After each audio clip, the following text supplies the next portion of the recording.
આપ સૌને મારા સાદર પ્રણામ. આપ સૌનું આપણી આ ચેનલમાં હાર્દિક સ્વાગત છે. આજે છે શ્રાવણ સુદ આઠમ અને શ્રાવણ માસનો દિવસ 8મો છે. આપણે શિવ મહાપુરાણની કથાઓમાં ભાગ 2 રુદ્ર સંહિતા સાંભળી રહ્યા છીએ, જેની અંદર આજે પાર્વતીની તપશ્ચર્યાનો પ્રભાવની કથા કરીશું. શ્રી ગણેશાય નમઃ. શ્રી શિવાય નમસ્તુભ્યં. પાર્વતીની તપશ્ચર્યાનો પ્રભાવ. હે નારદ, કામદેવ બળીને ભસ્મ થતાં પાર્વતી ત્યાંથી ભયભીત થઈ પોતાના ઘર તરફ ગયા. ગભરાયેલા પાર્વતીને હિમાલયે હિંમત આપી. પાર્વતી પોતાના સ્વરૂપને ધિક્કારી શોક કરવા લાગ્યા. તે સમયે નારદજી ત્યાં આવ્યા. તેમણે પાર્વતીને શિવ પ્રાપ્તિ અર્થે શિવ પંચાક્ષરના જાપ સાથે ઉત્તમ તપ કરવાનું કીધું. પાર્વતીએ તપ કરવા માટે વનમાં જવા માતા પિતાની પરવાનગી માગી. માતા તે બાબતે રજા આપતા થોડા ખચકાયા, છતાં પાર્વતીએ તેમને મનાવી લઈ રજા મેળવી લીધી. તેમણે આભૂષણો કાઢી વલ્કલ વસ્ત્રો ધારણ કરી ગંગાવતાર તીર્થસ્થાને જવા માટે પ્રયાણ આદર્યું, જ્યાં શિવજીએ કામદેવને બાળીને ભસ્મ કર્યો હતો. એક ઉત્તમ શિખરની પસંદગી કરી દેવી પાર્વતીએ પોતાનું તપ શરૂ કર્યું. તે શિખર પાછળથી ગૌરી શિખર તરીકે જાણીતું થયું. પાર્વતીએ એક પગે ઊભા રહીને 3000 વર્ષ પંચાક્ષર મંત્રના જાપ સાથે તપ કર્યું. પાર્વતીએ તપ કરતાં ઘણો લાંબો સમય પસાર થતાં હિમાલય સહકુટુંબ તે જગ્યાએ આવી દીકરીને તપ બંધ કરવા માટે જણાવ્યું. પાર્વતીને બધાએ સમજાવી, પણ તે પોતાના નિશ્ચયમાં અડગ જ રહ્યા. છેવટે માતા પિતા પોતાના સ્થાને ચાલ્યા ગયા. પછી પાર્વતીએ પોતાનું તપ વધુ જલદ ઉગ્ર બનાવ્યું. તેમના તપના પ્રભાવથી સમગ્ર જગત તપવા લાગ્યું.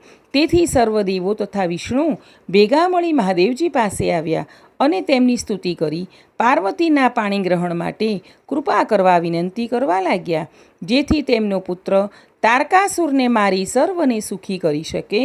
શિવજીએ દેવોને તારકાસુરના ત્રાસમાંથી મુક્ત કરવા પુત્રોત્પત્તિ અર્થે પાર્વતી સાથે વિવાહ કરવા સંમતિ આપી. પછી સદાશિવે પાર્વતીના તપની પરીક્ષા કરવા માટે સપ્તર્ષિઓનું સ્મરણ કરતા તેઓ સૌ હાજર થયા. શિવજીએ તેમને ગૌરી શિખર પર પાર્વતીની કસોટી કરવાનું કહ્યું. શિવજીની આજ્ઞા મેળવી મુનિઓ ગૌરી શિખર પર આવ્યા. તેમણે દેવી શિવાને તપ કરતા જોઈ નમસ્કાર કર્યા અને બોલ્યા, હે પર્વતપુત્રી, તમે આવું કઠિન તપ શા માટે કરો છો? તમે શું ફળ ઝંખો છો? ત્યારે પાર્વતીએ કહ્યું, હે વંદનીય મુનિશ્રીઓ, હું નારદજીની આજ્ઞાથી શિવજીને પતિ તરીકે પામવા માટે આ કઠિન તપ કરું છું. સપ્તર્ષિઓ બોલ્યા, નારદજીની વાત માનીને તેમ કરવાથી તમને ઇષ્ટ પ્રાપ્તિ થવાને બદલે નુકસાન થશે. તે તો જુઠ્ઠો અને પારકાની ચિંતા કરનારો છે. તેણે અગાઉ ચિત્રકેતુ નામે વિદ્યાધરને ઉપદેશ આપીને તેના ઘરને છિન્ન ભિન્ન કરી નાખ્યું હતું. તમે તેના ઉપદેશથી મૂર્ખ બન્યા છો. અતિ ઉદાસ, નિર્વિકાર, ભૂતનાથ જેવા વસ્ત્ર વિનાના, ઘર વિનાના શિવજીએ સતીનો પણ ત્યાગ કર્યો હતો. તમે તપ છોડી પોતાને નિવાસે પાછા ફરી વિષ્ણુ જેવા ગુણસંપન્ન દેવ સાથે વિવાહ કરી લો. સપ્તર્ષિઓના વચન સાંભળી પાર્વતી બોલ્યા, મારું તપ અડગ છે. દેવર્ષિ નારદજીના વચન મારા માટે હિતકારી છે. ગુરુ કૃપાથી હું શિવને સત્ય સ્વરૂપે જાણું છું. કદાચ શિવજી મારી સાથે વિવાહ નહીં કરે તો હું સર્વદા અવિવાહિત રહીશ. સૂરજ પશ્ચિમમાં ઉગે પણ મારી હઠ છૂટશે નહીં. સપ્તર્ષિઓએ શિવજી પાસે આવી પાર્વતીની અડગતાની વાત કરી. હવે શિવજીએ જાતે દેવી પાર્વતીના તપની કસોટી કરવાનો વિચાર કર્યો. તેઓ બ્રહ્મચારીના રૂપે છત્રી અને દંડ ધારણ કરી પાર્વતી પાસે આવ્યા. પાર્વતીએ તેજસ્વી બ્રાહ્મણનું સ્વાગત કર્યું. બ્રાહ્મણે પૂછ્યું, દેવી, તમે આ સુમસામ વનમાં કોનું તપ કરો છો? ત્યારે પાર્વતીએ કહ્યું, હે બ્રાહ્મણ, હું હિમાલયની દીકરી પાર્વતી શંકરને પતિ તરીકે પ્રાપ્ત કરવા માટે આ વનમાં તપ કરી રહી છું. હું અગાઉના જન્મમાં દક્ષ પુત્રી સતી હતી. મારા પતિદેવ શિવજીની મારા પિતા દક્ષે નિંદા કરી, તેથી મેં યોગ બળે દેહ ત્યાગ કર્યો હતો. આ જન્મમાં શિવજી મને મળ્યા, પણ તેઓ મને ત્યજી દઈ કામદેવને ભસ્મ કરી જતા રહ્યા. ત્યારથી હું તેમને પ્રાપ્ત કરવા માટે આવું કઠિન તપ કરી રહી છું. પરંતુ હજી સદાશિવ પ્રસન્ન ન થવાથી હું બીજા જન્મે શિવને પતિરૂપે મેળવવા અગ્નિ પ્રવેશ કરું છું. આમ કહી પાર્વતી અગ્નિ પ્રવેશ મેળવવા માટે સાબદા થયા. પરંતુ બ્રાહ્મણના પ્રભાવથી પ્રગટ થયેલો અગ્નિ સાવ શીતળ બની ગયો. ત્યારે બ્રાહ્મણે હસતા હસતા કહ્યું, કઠોર તપ અને અગ્નિ પ્રવેશ કરવા છતાં તમારું શરીર બળ્યું નહીં. તમે જેમને પ્રાપ્ત કરવા માગો છો તે શિવ ભસ્મથી લેપાયેલા જટાધારી, બેડોળ અને બિહામણું રૂપ ધારણ કરે છે. તમારું આવું શ્રેષ્ઠ રૂપ શિવને યોગ્ય નથી. તમે જોયું કે તમારો અનાદર કરીને કામદેવને બાળીને તેઓ બીજે જતા રહ્યા. આવા વૈરાગીની સાથે જીવન જોડવું ઠીક નથી. માટે તમે મનને પાછું વાળી ઘેર જઈ શાંતિથી જીવન પસાર કરો. આ સાંભળી પાર્વતીજી ક્રોધે ભરાઈ બોલ્યા, તમે બ્રહ્મચારીના સ્વરૂપે આવી મને ઊંધું ઊંધું કહો છો. શંકરના સ્વરૂપને હું સારી રીતે જાણું છું. તમે અહીંથી જતા રહો, નહીંતર શિવજીની નિંદા કરનારને જીવતો રહેવા દેવાય નહીં. શિવજી તો નિર્ગુણ બ્રહ્મ છે. તેમનું ભજન કરવાથી નિર્ભયતા પામે છે. શિવજી મહાન દેવ છે. તેમના સ્મરણ માત્રથી જ સર્વનું કલ્યાણ થાય છે. હું સાત્વિક દ્રષ્ટિથી વિચાર કરીને જ શિવજીને મેળવવા તપ કરી રહી છું. આમ કહી પાર્વતીએ તે બ્રાહ્મણને શિવની નિંદા કરતા અટકાવવા પોતાની સખી વિદ્યાને કહ્યું, આ દુષ્ટ બ્રાહ્મણ જો ફરીથી શંકરની નિંદા કરે તો તેને કોઈ પણ રીતે અટકાવી દેજે. કારણ શિવ નિંદા સાંભળનારને પણ પાપ લાગે છે. તેથી આપણે હવે આ જગ્યા છોડીને અન્ય સ્થળે ચાલ્યા જઈએ. તેમ કહી ઊભા થયા. ત્યારે બ્રહ્મચારી સ્વરૂપમાંથી શિવજી પ્રગટ થઈ પાર્વતીનો હાથ પકડી લીધો. પાર્વતીજી તેમને જોઈ આશ્ચર્યચકિત બની ગયા. તેમના શરીરમાં રોમાંચ પ્રસરી ગયો. શિવજીએ કહ્યું, હે દેવી, મને ન ઓળખ્યો? તમે મને છોડી ક્યાં જશો? હું તમને છોડી શકું તેમ નથી. તમે તપ વડે મને વશ કર્યો છે. તમે તો યુગ યુગથી મારી સંગીની સહચરી છો. મારા અપરાધ બદલ મને ક્ષમા કરો. મેં લોકલીલા મુજબ આપની અનેકવિધ કસોટીઓ કરી, તે બદલ મને ક્ષમા આપો. પાર્વતીએ બે હાથ જોડી પ્રણામ કર્યા અને બોલ્યા, હે ઈશ્વર, આપ શ્રી પ્રસન્ન થયા હોવ તો મને પત્ની તરીકે સ્વીકારો. હાલ હું પિતૃગૃહે જઈશ. આપ શ્રી મારા પિતાશ્રી પાસે મારી માંગણી કરો અને શાસ્ત્રોક્ત વિધિથી વિવાહ ગોઠવો. મહાદેવજીએ પાર્વતીના મધુર વચનો સાંભળી ખુશ થઈને કહ્યું, હે દેવી, હું નિર્વિકારી તથા નિસ્પૃહી હોવા છતાં મેં ભક્તાધીન થઈ દેહ ધારણ કર્યો છે. જો હું ભિક્ષુક બની તમારા પિતાશ્રી પાસે મને આપો એવી માગણી કરું તો મારું ગૌરવ જળવાશે નહીં. છતાં તમારી આજ્ઞાની મર્યાદામાં રહીને હું તમારા પિતા પાસે તમારી માગણી જરૂર કરીશ. શિવજીના મધુર વચનો સાંભળી દેવી પાર્વતીએ તેમને શ્રદ્ધાથી આંખો બંધ કરી પ્રણામ કર્યા. પ્રભુ તથાસ્તુ કહી અદૃશ્ય થઈ ગયા. પછી પાર્વતી ખુશ થઈ પિતાના નિવાસ તરફ જવા નીકળ્યા. પાર્વતી તપ સાર્થક કરીને પાછા આવે છે. આ સમાચાર મળતા પિતા હિમાલય અને માતા મેના તો ખુશીથી ઝૂમી ઉઠ્યા. સગા સ્નેહી સંબંધી મિત્રો પુરોહિતો નગરજનોએ તેમનું ભવ્ય સ્વાગત કર્યું.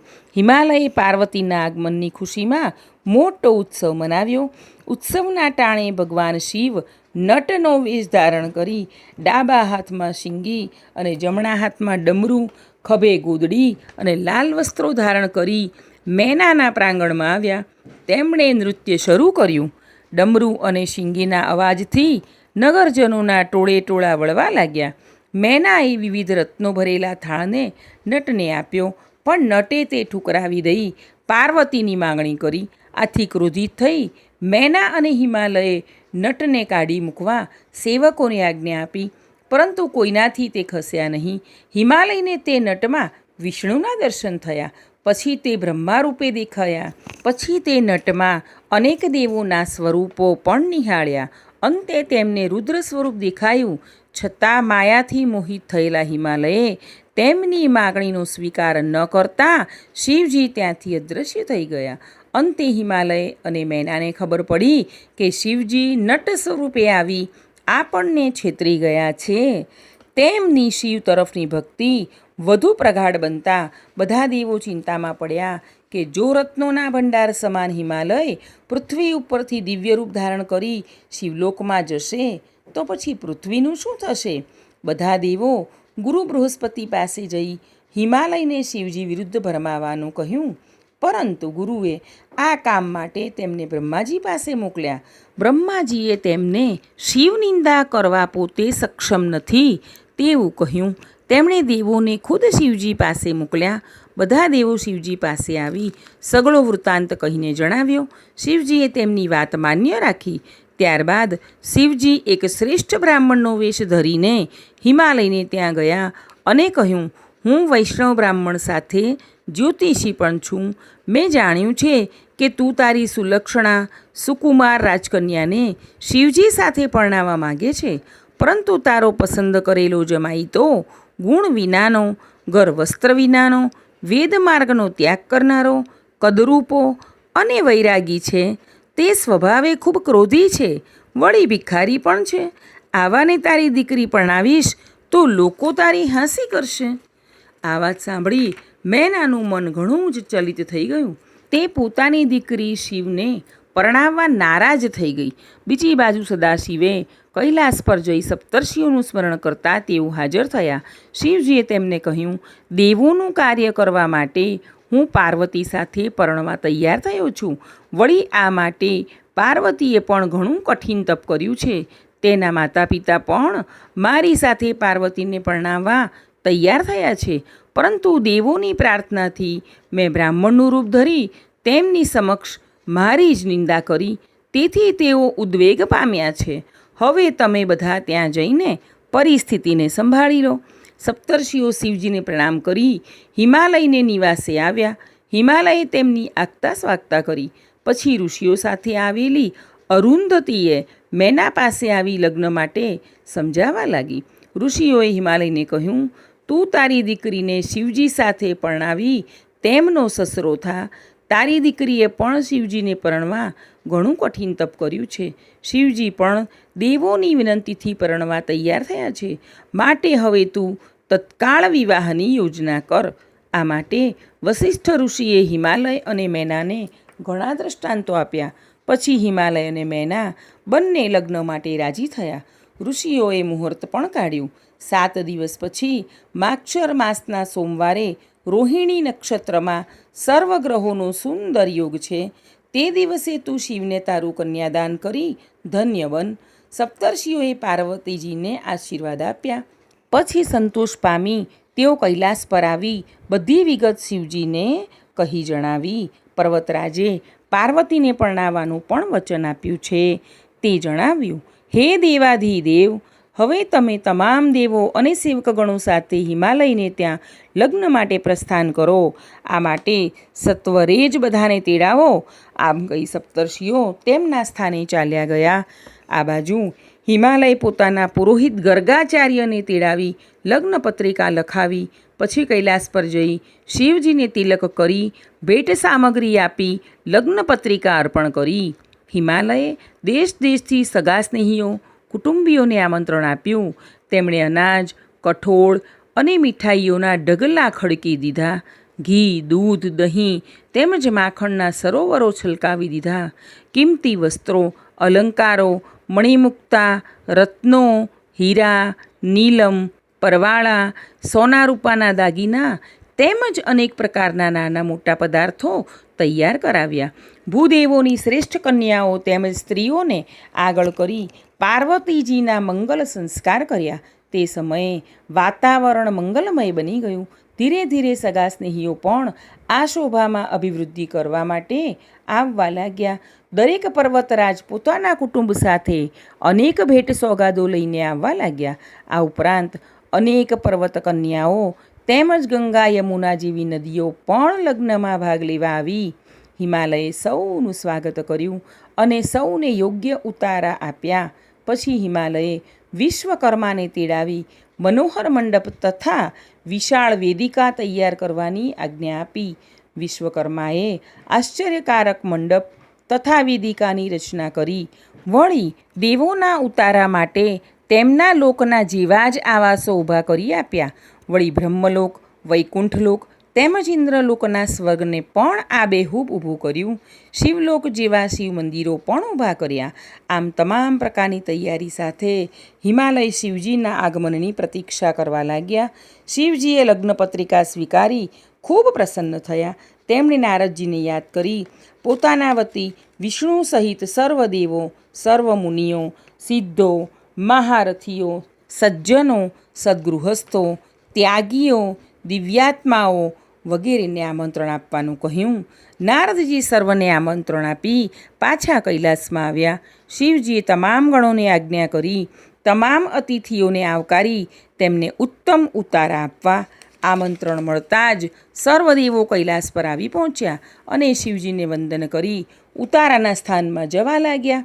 કૈલાસ પર દેવાંગનાઓ પ્રસન્નતાથી નૃત્ય કરવા લાગી.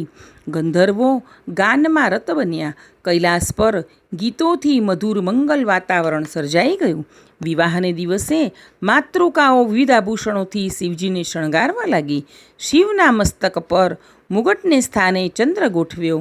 લલાટમાંનું ત્રીજું નેત્ર તિલક બની ગયું. સર્પોના કુંડલ અને રત્નહાર બન્યા. ભસ્મનું સુગંધી વિલોપન થયું. ગજચર્મ રેશમી વસ્ત્ર બની ગયું. આમ સદાશિવનું દિવ્ય રૂપ અદ્ભુત હતું. વિવિધ વસ્ત્રાભૂષણોથી સોહામણા બનેલા શિવને વિષ્ણુએ કહ્યું, હે મહાદેવ, આપ ગુરુસૂત્ર અનુસાર વિધિપૂર્વક લગ્ન કરજો, જેથી જગતમાં તે વિધિ આવકાર્ય બને. ગુહ્ય સૂત્રમાં કરેલા વિધાન મુજબ આપ શ્રી મંડપ સ્થાપના તેમજ નંદી શ્રાદ્ધ કરાવો.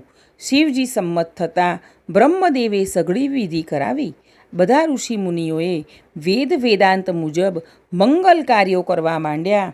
વિઘ્નોની શાંતિ માટે ગ્રહોનું અને દેવોનું પૂજન કર્યું. શિવજી સર્વદેવો તથા ઋષિઓને વંદન કરી ઉત્તમ મુહૂર્તમાં સર્વને આગળ કરી ધામધૂમથી પરણવા નીકળ્યા. શિવજીએ વરયાત્રામાં પોતાના મહત્ત્વના ગણોને પણ સાથે લીધા હતા. તે બધા 1000 હાથ ધરાવતા, જટા મુકુટવાળા, શક્તિશાળી, 3 નેત્રોવાળા, રુદ્રાક્ષના આભૂષણો ધરાવતા, કુંડળો, બાજુબંધ અને હાર ધરાવતા હતા. તે વખતે ચંડી દેવી રુદ્રની બહેન બની મસ્તકે સોનાનો કળશ ધારણ કરી આવી. તેનું ભૂત સૈન્ય આશ્ચર્ય જન્માવતું હતું. વરયાત્રામાં ડમરૂનો નાદ, ભેરીનો ગડગડાટ અને શંખોની ગર્જના આ મંગલ અવસરને વધુ મંગલમય બનાવતો હતો. તે વેળા વિષ્ણુદેવ ગરુડની સવારીએ, બ્રહ્માજી હંસ ઉપર અને ઇન્દ્ર ઐરાવત હાથી ઉપર શોભતા હતા. સઘળી જગન્માતાઓ, દેવકન્યાઓ તેમજ દેવપત્નીઓ શિવજીના અનુરૂપ મંગલ ગીતો ગાતી હતી. શિવજી સ્ફટિક જેવા સફેદ પોઠિયા પર આરૂઢ થઈ ભવ્ય દિસતા હતા.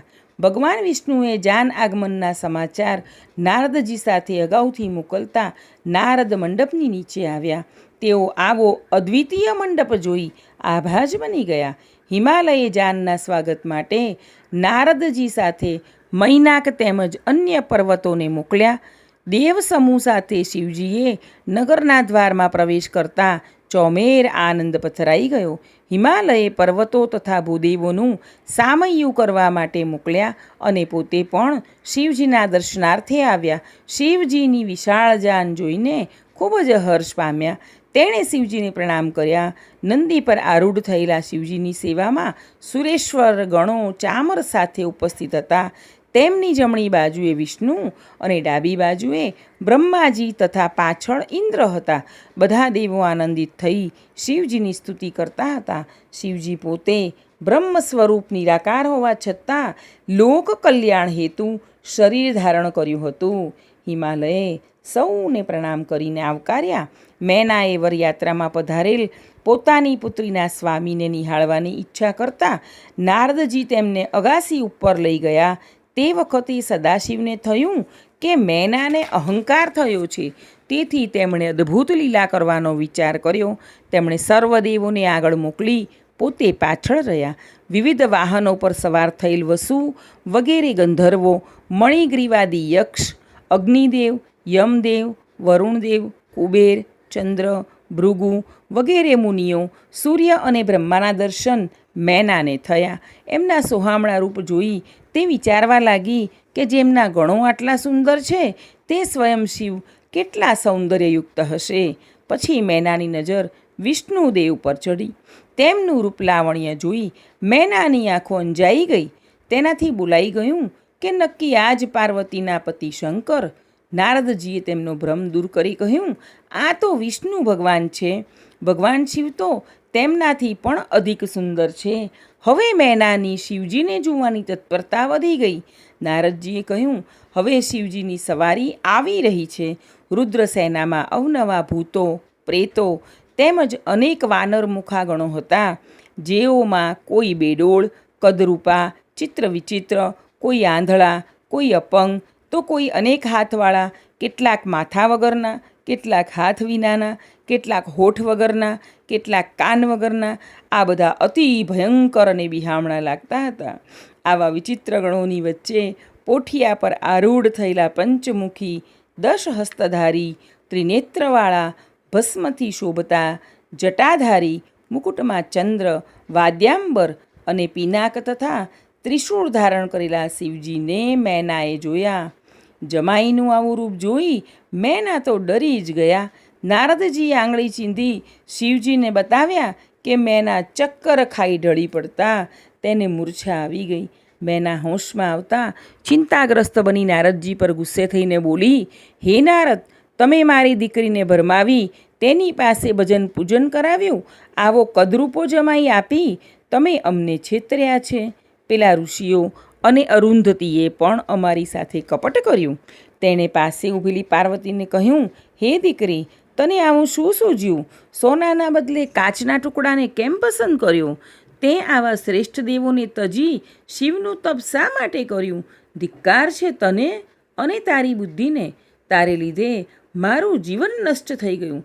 નારદજીએ તેમને શાંત પાડવા કોશિશ કરી, પણ ગુસ્સે થયેલી મેનાએ નારદને ત્યાંથી અબઘડી ચાલ્યા જવાનું કહ્યું. મેનાને સમજાવવા બ્રહ્માજીએ 7 ઋષિઓને મોકલ્યા, તે પણ નિષ્ફળ ગયા. હિમાલયે પત્ની મેનાને ઘણી સમજાવી, છતાં તે હઠ લઈને બેઠી. આવા વિકરાળ સ્વરૂપવાળા શિવજીને મારી દીકરી આપશો તો હું મારા પ્રાણ કાઢી આપીશ. દીકરી પાર્વતીએ પણ માતાને સમજાવી, છતાં તે માની નહીં. એટલે પાર્વતીએ પોતાનો અડગ નિર્ણય જણાવ્યો. મન, વચન અને કર્મથી સદાશિવને પતિદેવ તરીકે સ્વીકાર્યા છે. હું બીજા કોઈનેય વરવાની નથી. માતા દાંત કચકચાવી દીકરી પર મુષ્ટિ પ્રહાર કરવા લાગી. પછી ખુદ બ્રહ્માજી મેનાને સમજાવવા લાગ્યા, હે મેના, શિવજી તો સમગ્ર જગતના સર્જનહાર, પાલનહાર અને સંહારનાર દેવ છે. તું તેમને સંપૂર્ણપણે જાણતી નથી, તેથી તું દુઃખી થાય છે. મેનાએ તેમની સલાહ પણ સ્વીકારી નહીં. અંતે વિષ્ણુ આવ્યા અને કહ્યું, હે દીકરી, શિવજી તો નિર્ગુણ અને સગુણ પણ છે. તેમને એક રૂપ નથી, તે રૂપ વિનાના સર્વોત્તમ રૂપના ભંડાર છે. તું આ ટાણે શોક ત્યજી ઊભી થા. ત્યારે મેનાએ કહ્યું, જો શિવજી સુંદર રૂપ ધારણ કરે તો હું મારી કન્યા પાર્વતી તેમને પરણાવીશ. વિષ્ણુએ નારદજીને શિવજી પાસે મોકલી માયા સંકેલી લેવા કહ્યું. નારદજી શિવજી પાસે આવી વિષ્ણુનો સંદેશો કહ્યો. શિવજીએ અદ્ભુત નયનરમ્ય અને મનોહર રૂપ ધારણ કર્યું.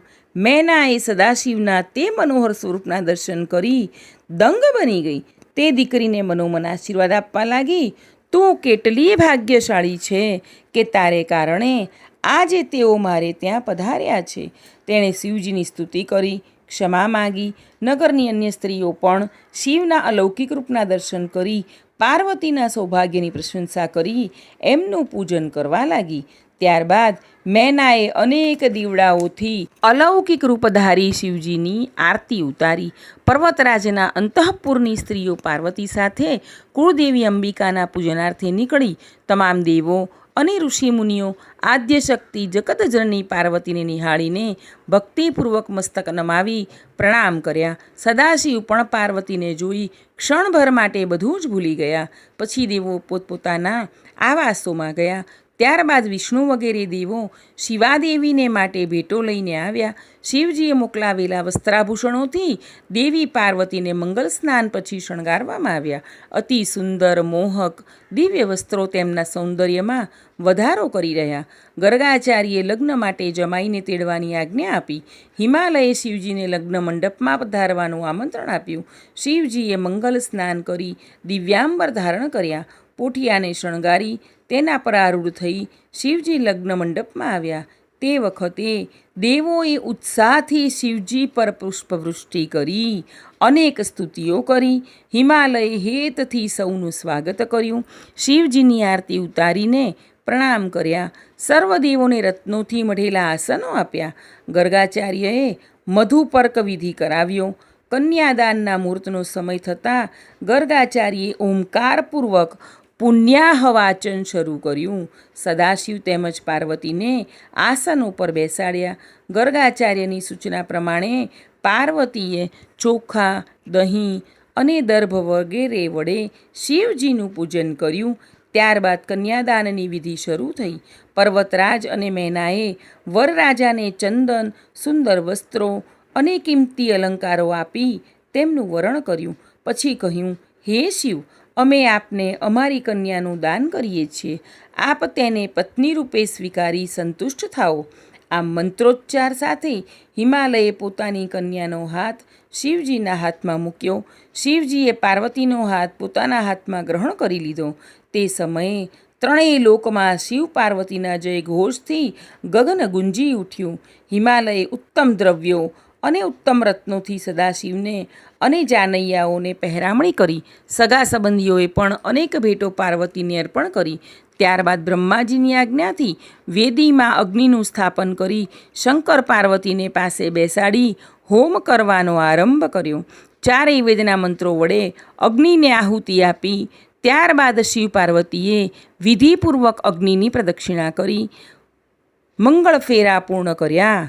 બ્રાહ્મણોએ વરવધૂના લલાટે અભિષેક કરાવ્યો અને ધ્રુવ દર્શન કરાવ્યા. સ્વસ્તિ વાચન બાદ શિવજીએ પાર્વતીના લલાટે સિંદૂર લગાવ્યું. પછી વરકન્યાની જોડી બ્રાહ્મણોના આશીર્વાદ લઈ ઉતારે ગઈ. સગળી દેવીઓએ પોતાનું સૌભાગ્ય શિવ પાર્વતીને અર્પિત કર્યું. તે ટાણે શિવજીને પ્રસન્ન થયેલા જોઈ રતિએ શંકરને કહ્યું, આપશ્રીના લગ્નમાં બધા આનંદિત બન્યા છે.